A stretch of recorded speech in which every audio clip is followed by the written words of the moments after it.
think that's pretty conservative, because I think we're gonna do a heck of a lot better than that.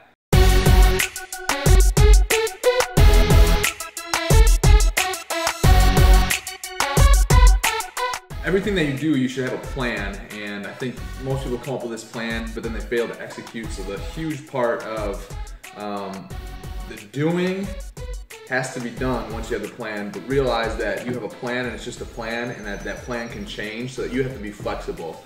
And so whenever you're raising money, you know, the last video was all about financing and some obstacles I had to overcome. Well, what I do to kind of differentiate myself from a lot of people who just go to the bank and say, hey, I would just like to get a loan on this property right here that's X amount of dollars. I try to look a little bit more professional to that, and I go above and beyond, and I'll put together a little PowerPoint that looks good and is attractive. It gives all the details of the property to make it, number one, just make it seem like I have my stuff together. Not make it seem like I have my stuff together, to make it show them that I do have my stuff together.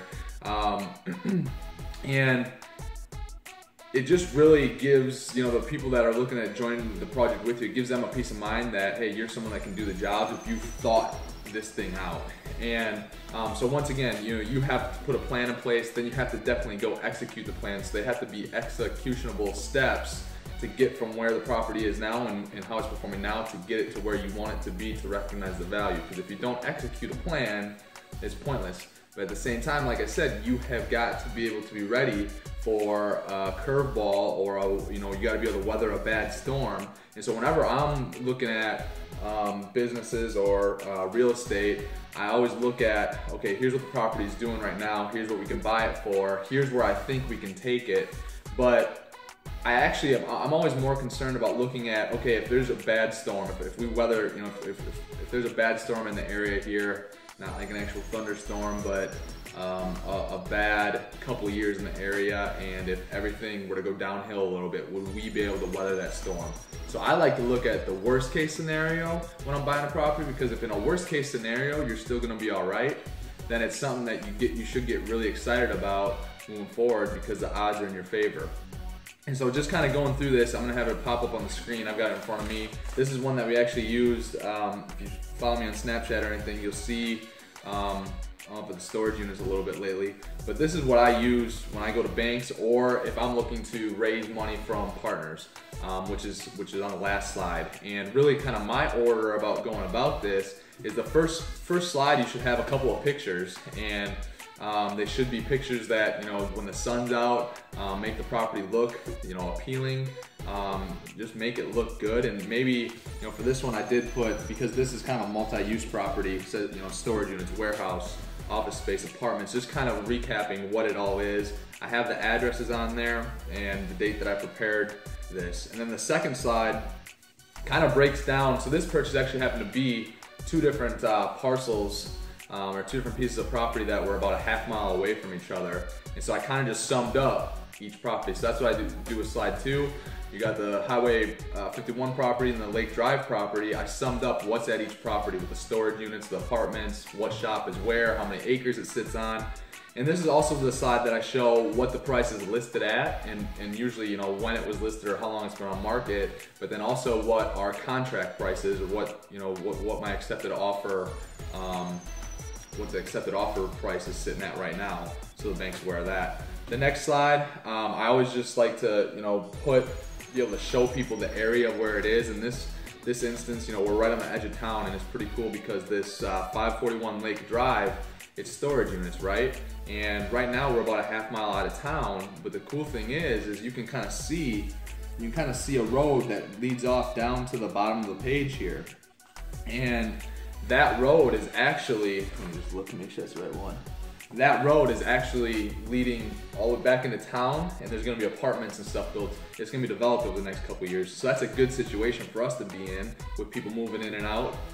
We'll probably make a pretty good, actually I think my partner in the deal already knows the guy pretty well that owns that and will be developing that. So we're gonna have a relationship with him. Hopefully those tenants will be using our storage units.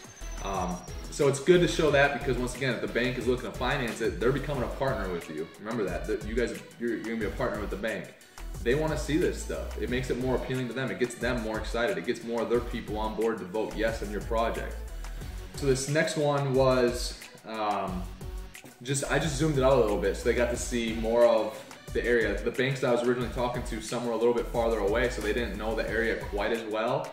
And so I just wanted them to be able to get an overall landscape of what kind of the area looks like and kind of where it is and how far it is from a lake or a river, being storage units, and we have boat storage on the property and everything.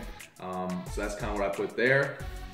This next slide, which is I believe is the 5th slide in this sheet, it just kind of goes through all the details kind of in writing. What the current rents are and how many apartments there are, if they're 2-bedroom apartments, how big the apartments are, and what we think the rents could get to. I think in this one, I had showed that the rents were kind of under market, and there's some reasons for that. There's a couple of them that we can fix up. There's a couple of them, to be honest, that we probably won't fix up, and in a couple of years, we'll end up tearing them down and either build another shop or more storage units or boat storage or something like that. So that's kind of the area where I get to put all this in, get to really talk about the numbers. I kind of recap how much they would be financing. So in this one, we asked for, what did we ask for here?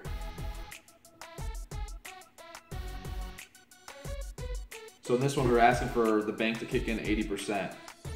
We were gonna have 20% down.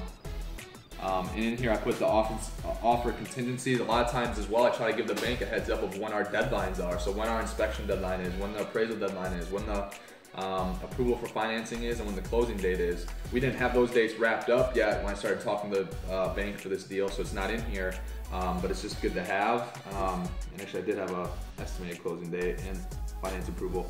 We missed those dates, so we had to extend that and put it all back.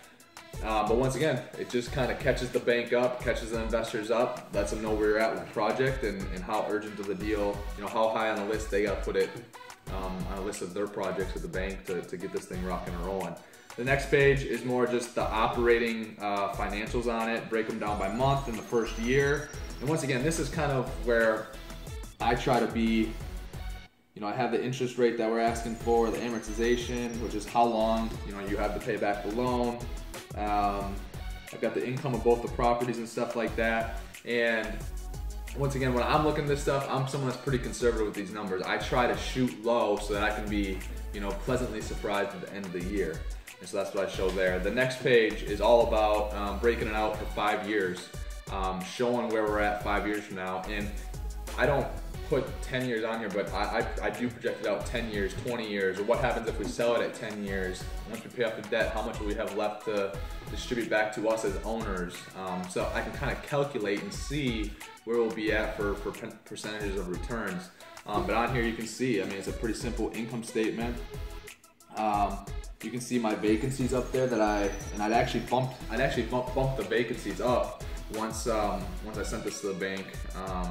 Just because we found out some more stuff about the property and stuff, and so I let the bank know. But I think I've been saying like 10% vacancy is what I'm expecting for the first year, and I think that's pretty conservative because I think we're going to do a heck of a lot better than that. But once again, I would rather be way conservative in my numbers than saying, yeah, we're going to go out and make $6 million next year and only make $100,000, right? I'd rather have it say, hey, we're going to go make $200,000 and that next year go make $225,000.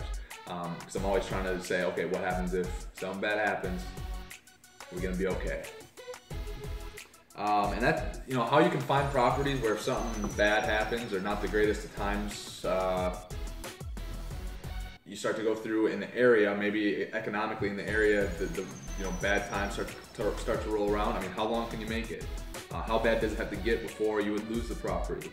And so when you in order to find properties that'll work, that you can make it through bad times with, you just gotta get out and look at a lot of properties. And this last slide is kind of an optional slide. For this one, we went out and raised some money from another investor. And so when we found out that we had to raise some more money and we were gonna go find other investors, I just added this slide in for the investors. So the bank didn't even see this one.